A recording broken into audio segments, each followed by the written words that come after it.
Deskritta bħala taħwida sitwazzjoni biex toħroġ mill-ajroport u diffiċli tajt minnu responsabbli għal din il-ġbejna.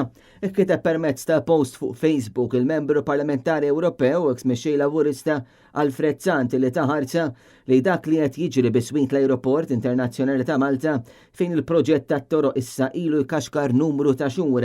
Alfred Sant qal li biex tidħol fl-ajroport trid tagħmel tidwiriet li ma jispiċċaw qatt u li ma tafx minn dawra għall-oħra fejn se jwaslu. Fil-post tiegħu fuq Facebook Sant qal il-mod kif saru t-tibdiliet juru kemm il-proġett huwa primittiv għall-aħħar biż-żona hija ta' periklu għax lanqas hija mdawla sew.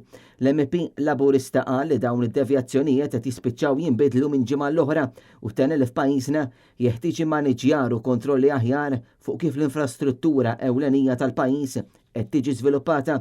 Din il-kitba ġabet magħha mont ta' kummenti fejn lil-Sant kien bosta li kkummentawlu fuq l-standards baxxi li hawn f'pajjiżna.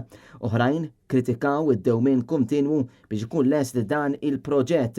Oħrajn għażlu li jikkummentaw billi jfaħru l-eks Ministru tal-Infrastruttura Ian Borg u jgħidu li dan qatt ma kellhom ineħħulu d-dekasteru li kellu qabel botta diretta għal fjask li qed jagħmel Aaron Farrugia fit-tmexxija ta' dan il-Ministeru. Alfred Sant fl-ebda mument ma semma l-Ministru Farrugia iżda għażel biss li jiddeskrivi l-proġett tiegħu bil-frażi ġbejna.